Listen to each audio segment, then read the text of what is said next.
तो बेटा हमको इस लेक्चर में पढ़ना है कि इलेक्ट्रिक पोटेंशियल एनर्जी क्या होती है, ठीक है। साथ में इलेक्ट्रोस्टैटिक पोटेंशियल क्या है और रेफरेंस पॉइंट हम इनफाइनाइट में क्यों एज्यूम करते हैं, इसके पीछे क्या लॉजिक है ये सब करने का, ठीक है बेटा। तो इसी के बारे में हमको पढ़ना है।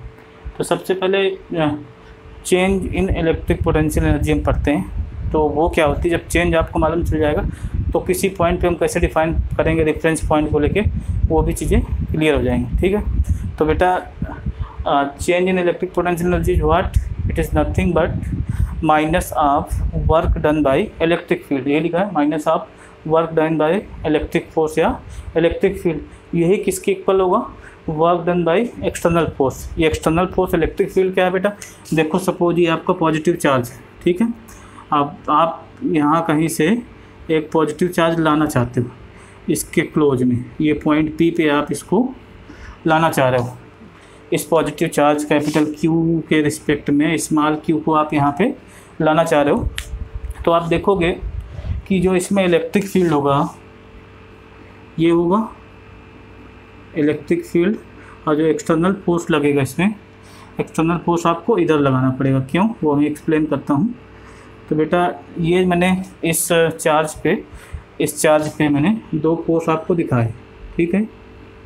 इस चार्ज पे दो फोर्स आएंगे, एक इलेक्ट्रिक फोर्स आएगा और दूसरा एक्सटर्नल फोर्स आएगा। जैसे ये पॉजिटिव चार्ज रखा है, इसको आप लेके आओगे तो इस पॉजिटिव चार्ज की वजह से इस पॉजिटिव चार्ज में कैसे क्या होगा, रिपल्सन होगा। रिपल्सन क्यों होगा, ड्यू टू इलेक्ट्रिक फोर्स। उस इलेक्ट्रिक फोर्स की वजह से उसमें रिपल्सन आएगा, और रिपल्सन आएगा तो क्या करेगा, इसको रिपेल करेगा। तो रिपेल करेगा तो इलेक्ट्रिक फोर्स किधर लगेगा, इधर लगेगा, आउटवर्ड डायरेक्शन में। बट आपको इसको यहाँ तक लाना है, तो आप क्या करोगे, उस इलेक्ट्रिक फोर्स के अगेंस्ट, उस इलेक्ट्रिक फोर्स के अपोजिट डायरेक्शन में एक फोर्स अप्लाई करोगे, सो दैट ये चार्ज आपका इधर पॉइंट पी तक आ सके, ठीक है। तो एक्सटर्नल फोर्स इधर लगेगा। तो आप देख रहे हो दोनों फोर्स की डायरेक्शन एक दूसरे के अपोजिट हैं। तो इसीलिए जो माइनस साइन यहाँ पे आया है, माइनस साइन यही शो करता है कि वर्क डन मैग्नीट्यूड में दोनों क्योंकि दोनों इक्वल है मैग्नीट्यूड में, कोई आप काइनेटिक एनर्जी नहीं दे रहे हो। जब काइनेटिक एनर्जी नहीं दे रहे हो तो इसको आप धीरे धीरे धीरे दे करके यहाँ तक लाओगे, मतलब इसमें कोई वेलोसिटी नहीं आने वाली। जब कोई वेलोसिटी नहीं आएगी क्योंकि काइनेटिक एनर्जी नहीं, तो ये फोर्स और ये फोर्स आपस में इक्वल होंगे। तो इसको आप एक लाइन में ये भी लिख सकते हो, F net will be equal to 0 why V is not equal to V is equal to 0, क्योंकि आप इसमें काइनेटिक एनर्जी, ये आप वेलोसिटी, कंफ्यूज मत होना इसमें पोटेंशियल को लेके। तो ये वेलोसिटी है, तो वेलोसिटी v 0 है। तो आप स्टेबल इक्विलिब्रियम में या धीरे धीरे उनको खिसकाओगे तो ये यहाँ तक आ पाएगा। जब यहाँ तक आएगा तो कोई नेट फोर्स नहीं लगेगा, बट इसमें दो फोर्स लगते रहेंगे, एक इलेक्ट्रिक एक external force, but net force 0 होगा क्योंकि वेलोसिटी 0 है। तो आप यहाँ तक ला पाओगे। तो आप देखोगे दो फोर्स लग रहे हैं एक ऑब्जेक्ट में, दोनों इक्वल और अपोजिट है मैग्नीट्यूड में, ठीक है। मैग्नीट्यूड में इक्वल है बट डायरेक्शन में अपोजिट है एक दूसरे के। तो जो वर्क डन होगा वो भी एक दूसरे के अपोजिट होगा नेचर में, एक प्लस होगा एक निगेटिव होगा, ठीक है। एक पॉजिटिव होगा एक निगेटिव होगा। क्यों ऐसा है, क्योंकि फोर्स की डायरेक्शन अपोजिट है, डिस्प्लेसमेंट तो एक ही साइड में होगा इधर आप ला रहे हो। तो इस टाइप से वो एक पॉजिटिव आएगा एक निगेटिव आएगा। तो इसीलिए हमने change in electric potential energy nothing but work done by electric force. जो इलेक्ट्रिक फोर्स से वर्क डन होगा वो आपको नेगेटिव लेना है, या इसी को आप सकते हो पॉजिटिव के साथ जो एक्सटर्नल फोर्स लगा रहे हो ये वाला, इसकी वजह से जो वर्क डन कैलकुलेट करो उसको पॉजिटिव ले लो, उसकी डायरेक्शन देख लो, डिस्प्लेसमेंट ले लो। साथ में हम ये भी देखते हैं पोटेंशियल एनर्जी कब पॉजिटिव होती है कब नेगेटिव होती है, पॉजिटिव पी कब होती है और नेगेटिव पी कब होती है, ये भी आपको देखना है। पॉजिटिव पोटेंशियल एनर्जी कब लेनी हो, नेगेटिव कब लेनी। अब यहाँ पे देखो बेटा, जब आप खुद काम कर रहे हो, खुद काम करने का मीनिंग क्या है, जब आप कुछ एफर्ट लगा रहे हो किसी सिस्टम को बनाने में, ठीक है, अपने आप ही हो जाए तो वो अलग चीज़ है, उसको भी देखेंगे। बट इस केस में क्या है, इसको आपको पुश करना पड़ रहा है, फोर्स लगाना पड़ रहा है। जब फोर्स लगाना पड़ रहा है, जब आप खुद वर्क कर रहे हो, उस केस में इसको हम पॉजिटिव लेंगे, ठीक है, पॉजिटिव लेंगे। When we need a force to create displacement, ठीक है बेटा। तो उस केस में पॉजिटिव लेंगे। नेगेटिव कब लेंगे, नेगेटिव तब लेंगे व्हेन डिस्प्लेसमेंट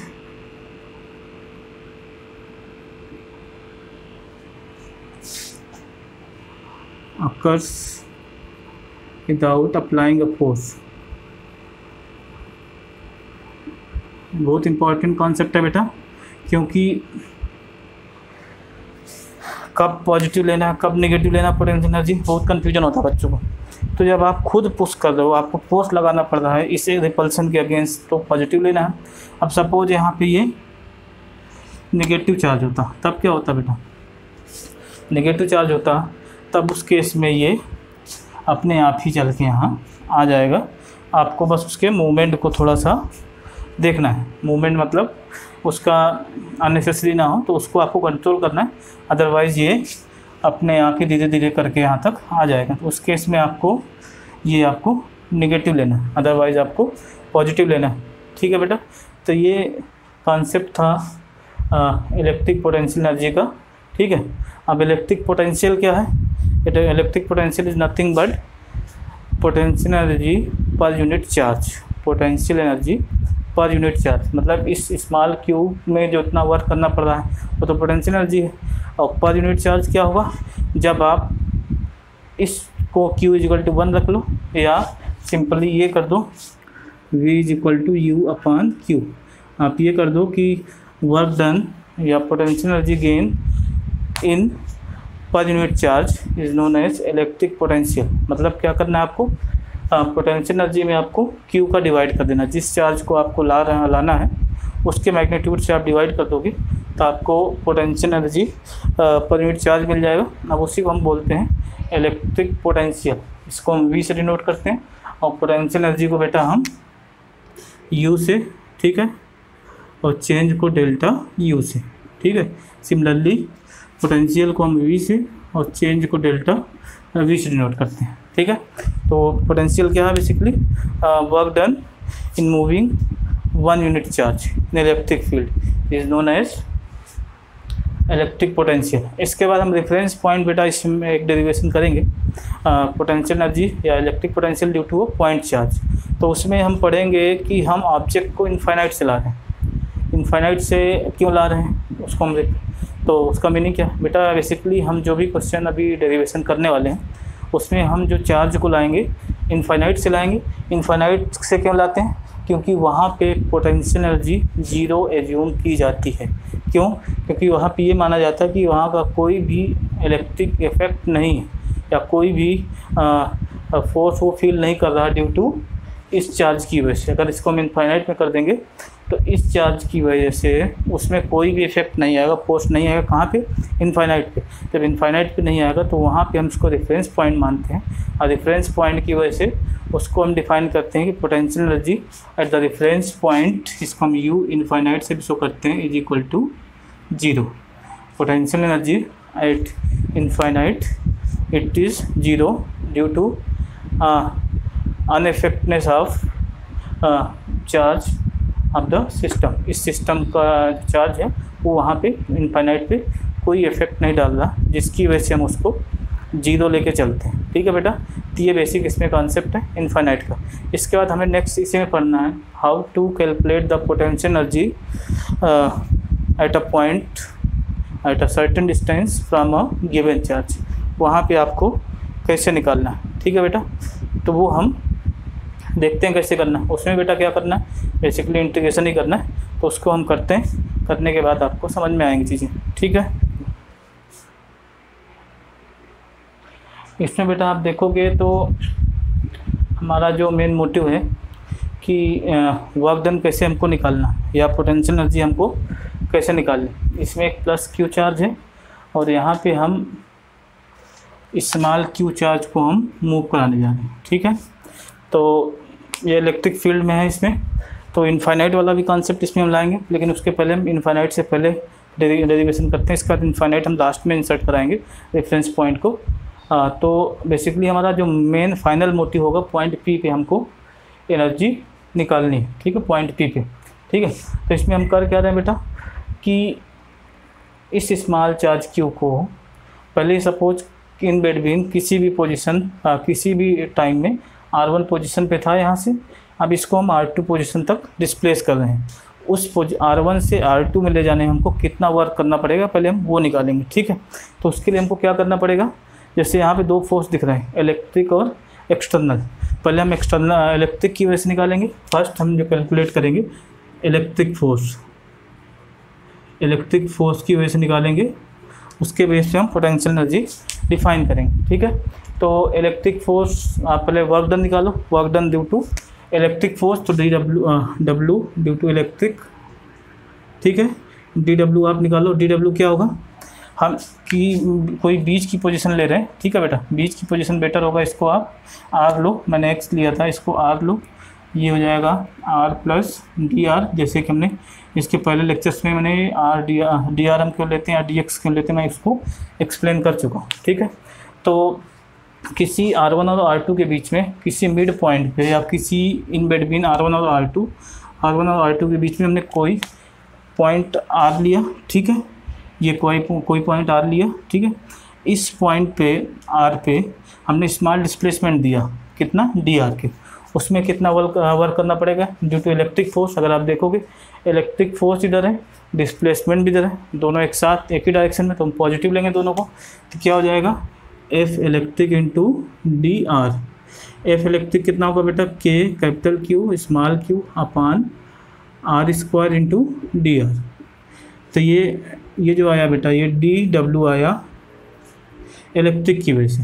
अब इसको आप इंटीग्रेट करना, DW इलेक्ट्रिक मैं लिख रहा हूँ बार बार, ठीक है, is equal to KQ upon Q, ये कांस्टेंट हो जाएगा 1 upon R square into dr, ठीक है।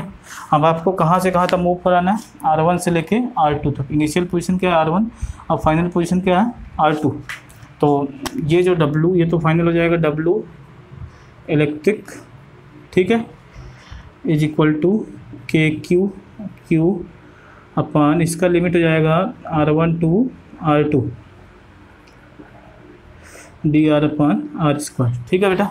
अब इसमें इसको इंटीग्रेट करो, जैसे 1 अपान x स्क्वायर का इंटीग्रेशन आप करोगे तो इसको लिखोगे dx के रिस्पेक्ट में x raise to minus 2 into dx, इसको इंटीग्रेट करोगे x raise to minus 2 plus 1 upon minus 2 plus 1, तो ये इसका इंटीग्रेशन हो गया। सेम हम इस पर इंटीग्रेट करेंगे इसको, तो K Q into Q to R raise to minus 2 R1 to R2 into dr, इसको आप इंटीग्रेट करोगे तो क्यू, ठीक है बेटा।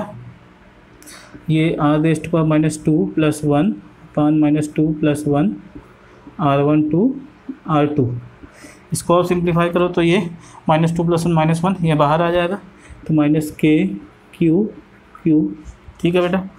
और इसको आप लिखोगे 1 अपान R1 टू R2, तो ये आएगा एक्सप्रेशन क्यू, और ये इसमें वैल्यू ये पुट करोगे बेटा, तो माइनस के साथ रहेगा 1 अपान R2 माइनस 1 अपान R1, या इसी को आप लिख सकते हो, माइनस अंदर कर दो क्यू 1 अपान R1 माइनस 1 अपान R2, ठीक है बेटा। क्यू 1 अपान R1 माइनस 1 अपान R2, ठीक है। ये इलेक्ट्रिक फोर्स की वजह से था, इतना वर्क डन आया, क्यू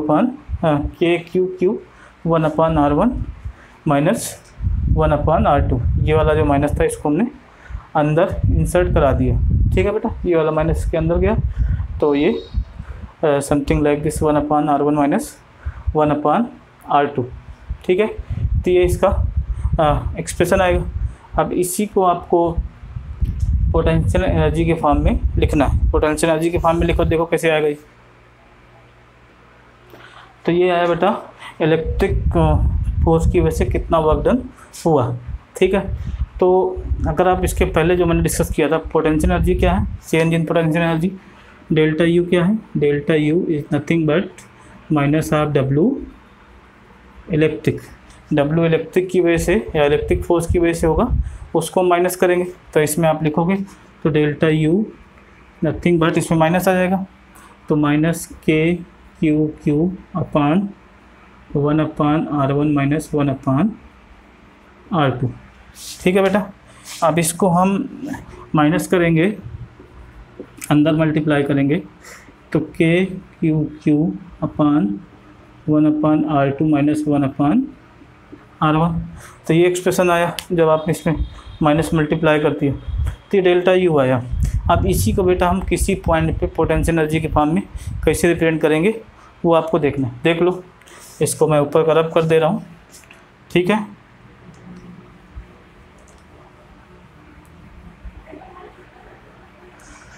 तो जो बेटा डेल्टा यू आया, change in potential energy, delta U change in potential energy is equal to K Q Q upon 1/R2 minus 1/R1। Delta U क्या है बेटा? It is nothing but U2 minus U1। मतलब इस point पे जो potential energy है और जो इस पॉइंट पे फाइनल माइनस इनिशियल का डिफरेंस है, इसको हम डेल्टा यू बोल रहे हैं। के क्यू 1/R2 माइनस 1/R1। ठीक है बेटा, माइनस हमने अंदर कर दिया। तो ये चेंज इन पोटेंशियल एनर्जी है। अब इसमें अगर आपका 2 पॉइंट, ठीक है, 2 पॉइंट इनफाइनाइट पे, ठीक है, तो 2 पॉइंट इफ़ आप लिखोगे 2 इज टेंडिंग टू इनफाइनाइट, ठीक है, and 1 is tending to R, तो क्या हो जाएगा? U infinite minus UR is equal to K Q 2 आपका 1/इनफाइनाइट माइनस 1/R। इसमें आप पुट करोगे तो ये हो जाएगा U इनफाइनाइट कितना होता है बेटा? 0 होता, हमने स्टार्टिंग में डिस्कस किया था, minus UR is equal to K Q 0 minus 1/R। इसको आप सॉल्व करोगे तो minus UR is nothing but minus K Q upon R। ठीक है, तो ये हो जाएगा एक्सप्रेशन। या इसको आप क्या लिख सकते हो? UR is equal to K Q upon R। मतलब किसी पॉइंट R पे, ठीक है, किसी पॉइंट R पे, इस पॉइंट पे पोटेंशियल एनर्जी क्या होगी? के क्यू अपान R। ठीक है, ये इस पे पोटेंशियल एनर्जी, ये हमने बेटा इलेक्ट्रिक फोर्स की वजह से निकाला। अगर आप एक्सटर्नल की वजह से निकाल रहे तो चेंज क्या आएगा? चेंज क्या आएगा बता देता हूँ। अगर आप एक्सटर्नल की वजह से निकाल रहे हो तो आपका एक्सटर्नल का फोर्स इधर है, डिस्प्लेसमेंट उधर है। एक्सटर्नल फोर्स इधर है और डिस्प्लेसमेंट उधर है, तो क्या आएगा?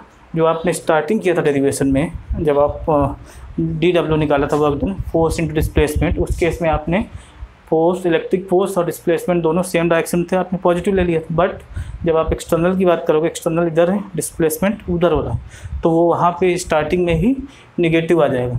और स्टार्टिंग में नेगेटिव आ जाएगा तो डेरिवेशन करते करते जो भी एक्सप्रेशन आएगा वो आएगा पोटेंशियल एनर्जी या work done due to external force.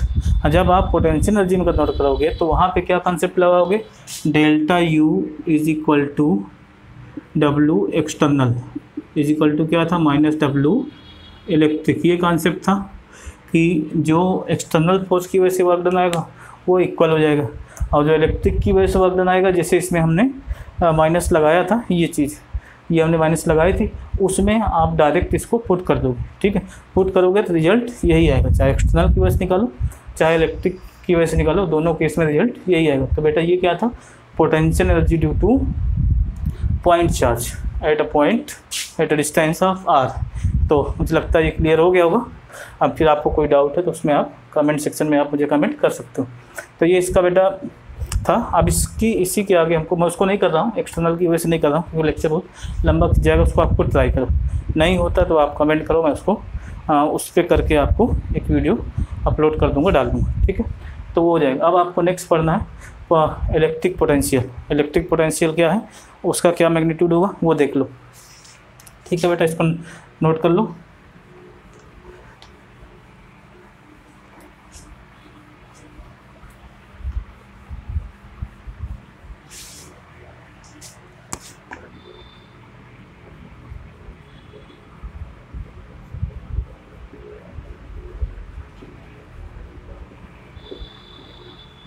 जैसे कि हमने डिफाइन किया था, इलेक्ट्रिक पोटेंशियल क्या है? Electric potential is work done या potential energy per unit charge. तो सेम कॉन्फ़िगरेशन है, हम v के लिए बात करेंगे। तो v इज इक्वल टू क्या हो जाएगा, v at point p is equal to u at point p upon small q। इसको स्मॉल q को लाने में जो वर्क करना पड़ रहा था वो तो स्मॉल q में था, बट आपको जब आप पोटेंशियल निकालोगे तो स्मॉल q की जगह 1 कूलम चार्ज या स्मॉल q से इसमें हम डिवाइड कर देंगे। तो Vp is equal to UP upon Q या पोटेंशियल एनर्जी अपान चार्ज। ठीक है, तो इसका जो डेफिनेशन था यही था, पोटेंशियल एट अ पॉइंट। तो इसको लिखोगे आप electric potential at a point is defined as potential energy PE per unit charge. ठीक है बेटा, या पोटेंशियल डिफरेंस क्या, potential difference is defined as change in potential energy per unit charge. ठीक है, तो इसमें जो आपने किया था Vp is equal to UP आपने निकाला था KQ upon R square into Q से Q कैंसिल हो गया बेटा, तो KQ अपान R स्क्वायर। तो फाइनली जो पोटेंशियल एट पॉइंट P आया तो KQ अपान R स्क्वायर। तो ये इसका रिजल्ट है पोटेंशियल एट पॉइंट P। तो इससे मुझे लगता नहीं कोई दिक्कत होने वाली है। क्यों बेटा था all about potential energy and electric potential, how to calculate. ठीक है, नेक्स्ट लेक्चर हम डिस्कस करेंगे relationship between E and V। ठीक है बेटा, E और V के बीच में क्या रिलेशन होता है उसका बहुत इंपॉर्टेंस है। अगर हम देखें तो इलेक्ट्रिक डाइपोल में भी इसको हम यूज कर सकते हैं। ठीक है, और उसको निकाल सकते हैं। ठीक है, तो पोटेंशियल अगर आपको पता है तो कैसे आपको निकालना है तो आप कर सकते हो, कोई दिक्कत नहीं है। एंड अगर आपको रिलेशन पता है तो वहाँ से हो जाएगा। साथ में हमको अभी डाइपोल की वजह से इलेक्ट्रिक फील्ड निकालना है। मैंने बेसिक इसलिए पोटेंशियल को बता दिया था कि उसको आप कर पाओ। अभी मैं डाइपोल भी डिस्कस करूँ। डाइपोल मैंने केवल अभी डेफिनेशन टच की है, इसके अलावा मैंने भी कुछ भी डिस्कस नहीं किया। उसको हम कोशिश करेंगे नेक्स्ट लेक्चर में करने के लिए। ठीक है बेटा, तब तक आप अपना ख्याल रखो, और आप चैनल में नए हैं तो प्लीज़ चैनल को सब्सक्राइब कर लीजिए और इसमें नोटिफिकेशन बेल को प्रेस कर दो, सो दैट आपको जो वीडियो मैं अपलोड करूँगा टाइमली आपको नोटिफिकेशन मिलता रहे, आप उनको एंजॉय कर पाओ। अगर आपको कुछ लगता है बेटा, मुझे नहीं लगता फिजिक्स कोई टफ लगने वाली, सब कुछ कॉन्सेप्ट है, कॉन्सेप्ट आपको क्लियर है तो आसानी से हो जा रहा है। अदरवाइज बहुत डिफिकल्ट है, प्लस माइनस इंटीग्रेशन ये सब चीज़ें बहुत टफ है अगर आपको बेसिक फंडामेंटल क्लियर नहीं। इसलिए मैं बार बार बोलता हूँ कि मैथ्स इन फिजिक्स बहुत इंपॉर्टेंट है, तो उसको आप मैथ्स इन फिजिक्स को पढ़ो, जो मैंने डिस्कस किया है उसको करने के बाद कोई इशू नहीं है। ठीक है बेटा, ओके।